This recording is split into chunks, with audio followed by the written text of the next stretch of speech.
Hello, Namaste. Welcome to another episode of Relish Delish. Today I'm going to be making a dish called the Appams. This dish is made out of fermented rice batter and coconut milk, which is very popular in the state of Kerala. Well, it's made in other parts of South India as well as in Sri Lanka too.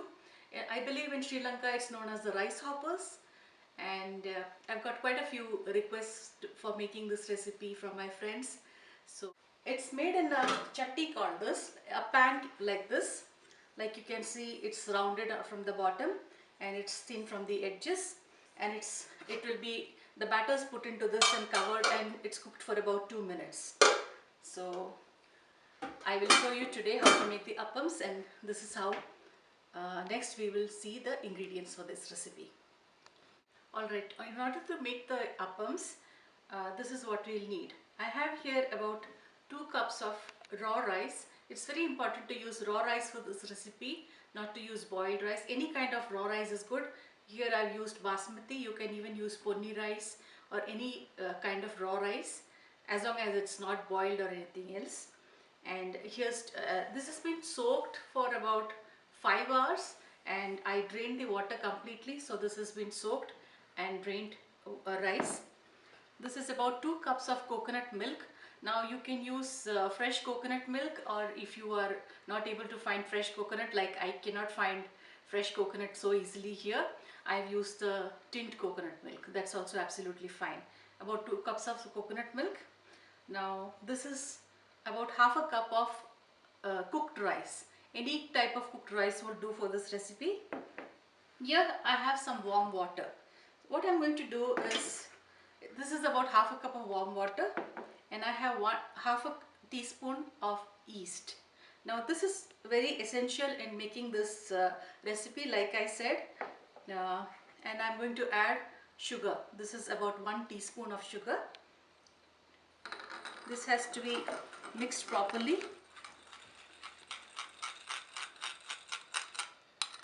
This is going to rise in about 10 minutes. So I'm just going to leave it here. And apart from that, we need some salt. Like I said, this is kind of a fermented rice batter dish, which is made with fermented rice batter and coconut milk.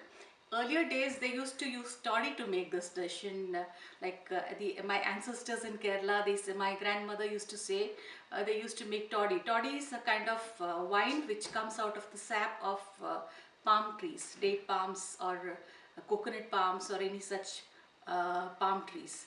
So nowadays toddy is not easily available, so people use yeast. Some people even use baking powder or some other things to ferment the dish, but I have never tried any of those methods. Yeast is the thing which my mother used to do, and a lot of people back home in Kerala, they all make it this way. So this is how I'm going to be doing it today. Alright, so now I'm ready to grind this. I've taken my blender, I've put the rice in. Now I'm going to add the coconut milk.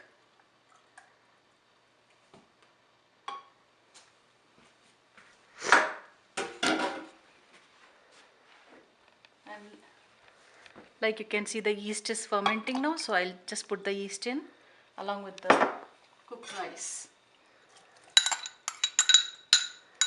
So I'm just going to grind this well. This has to be a thick batter, so everything is there. Only if needed I'll put in some water, but otherwise this is absolutely fine, this consistency. So I'm going to grind this right now. Okay, so the batter here is done now.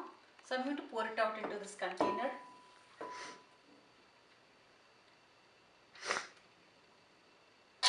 And always make sure that you have a large container to pour out the batter, because this batter is going to be kept aside for at least about 8 hours. That's the minimum, especially in a cold country like here in Canada. In India, of course, you can keep it out for about 6 hours and it should be done. But over here, at least 8 hours. And after that, you will see that the batter rises because of the yeast in it, and you have also put sugar so that it rises. And I will show you how it looks like when it's fermented. I have here a batch of batter which is ready. Like you can see, the volume has increased, It's the same thing, but then this is now ready to be made into appams. So this I'm going to leave it in a warm place, like say inside the oven. Uh, Make sure that the oven is not on, otherwise you'll spoil the batter. So over here I have a appam chutney, which is now I put it here for heating. So just to see if it's ready to be cooked or the appams are ready to be cooked or not, splatter some water, and if the water evaporates immediately, you'll see that I'll put on the light. Okay, we are done here. So you take a ladle like this. So you need at least about 1 ladle of batter to be poured into this. So very carefully you put it here in like that, and immediately you will see that you'll hear that whoosh sound. You swirl the appam chutney like this, clockwise in one direction. You see the spots have started appearing now. This means the batter has really fermented.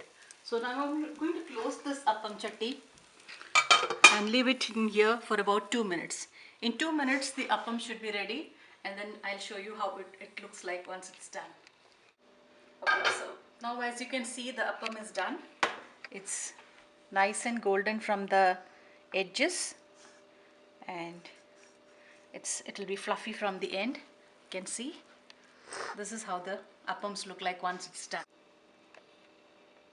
So this is how the appams are done. It looks like a small bowl, and it's nice and lacy from the edges and fluffy from the middle, and this is how it looks like. So it's ready to be eaten with any kind of stew. And normally in Kerala people eat this with chicken stew or mutton stew or even vegetable stew for vegetarians, and this is how it's supposed to be relished. And you can find this detailed recipe on my website. And thank you for watching, and I'll bring you more recipes for you to see in the future. And please give me your feedback on any of these or other recipes. Thank you.